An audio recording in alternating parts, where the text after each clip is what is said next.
In chapter 7, verse 1, it says, "After these things, Jesus walked in Galilee, for he would not walk in Jewry, because the Jews sought to kill him."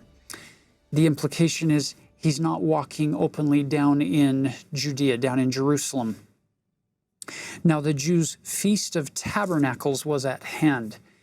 Feast of Tabernacles happens in the fall, sometime late September, early October, depending on the lunar calendar of a given year. And so this situates us, orients us so that we can kind of see the rest of John's gospel.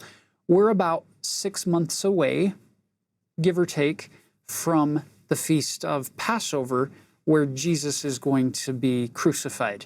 So he's got about 6 months left in his life, in his ministry.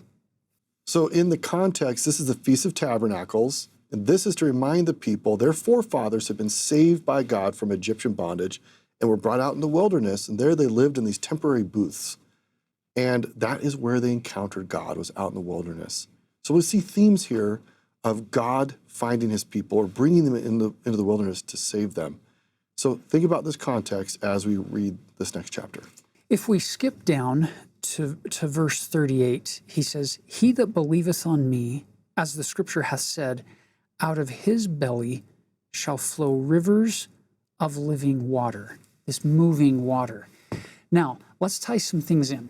It's the Feast of the Tabernacles, and one of the things that they would do at the Feast of Tabernacles is they would have this incredible procession down to the bottom of the city of Jerusalem, to the far south, to the Pool of Siloam, which beautifully means sent. He that sent me. And we're going to get the Pool of Siloam miracle in chapter 9, in the second episode this week. So they would go down to the pool and get water and then bring it back up to the temple for this glorious celebration. So they pour the water out at the altar at the temple, and the symbolism here, we think, has to do with the prophecies we have in the Old Testament. At some point in the future, living waters will flow out from Jerusalem out to the Dead Sea and heal it. And there was a sense among the Jews that the temple was the navel of the world, or the belly of the world. So all the Jews knew this. Well, listen to what Jesus is saying.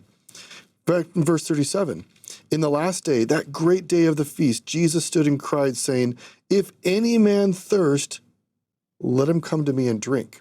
So already everybody's getting ready to see this water symbolically poured out as a sign of everlasting water to quench all thirst. And Jesus is saying, I will provide that for you. And then he says, "He that believeth on me, as the scripture has said, out of his belly shall flow rivers of living water." Wow. The temple was the center of the Jewish community, their religion, their state. And Jesus is saying, if you accept me, you will become a temple. And this would have been so mind-boggling for a lot of people.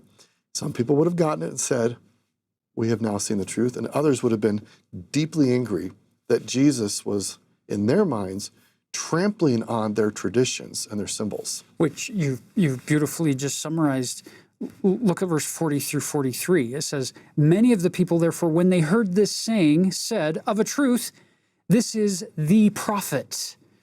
And others said, This is the Christ. But some said, Shall Christ come out of Galilee? Is the Messiah really going to be a Galilean?" And then you jump down to 43. "So there was a division among the people because of him." Just because he's there teaching them, loving them, performing these miracles doesn't mean that everybody's going to accept him. There was a division as he's declaring who he is. Now, one of my favorite quotes along these lines comes from C.S. Lewis in Mere Christianity, near the end of chapter 3 in that book. He says, "Christ says that he is humble and meek, and we believe him, not noticing that if he were merely a man, humility and meekness are the very last characteristics we could attribute to some of his sayings." Then C.S. Lewis goes on to say, "I am trying here to prevent anyone from saying the really foolish thing that people often say about him. I'm ready to accept Jesus as a great moral teacher, but I don't accept his claim to be God. That is the one thing we must not say.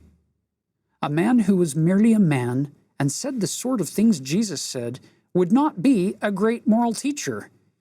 He would either be a lunatic on a level with the man who says he is a poached egg, or else he would be the devil of hell. You must make your choice. Either this man was and is the Son of God, or else a madman, or something worse.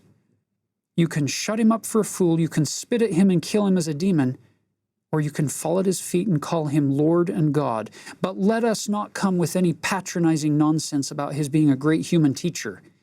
He has not left that open to us. He did not intend to. So you can see how he's being more open now in declaring his identity, and it's causing this division.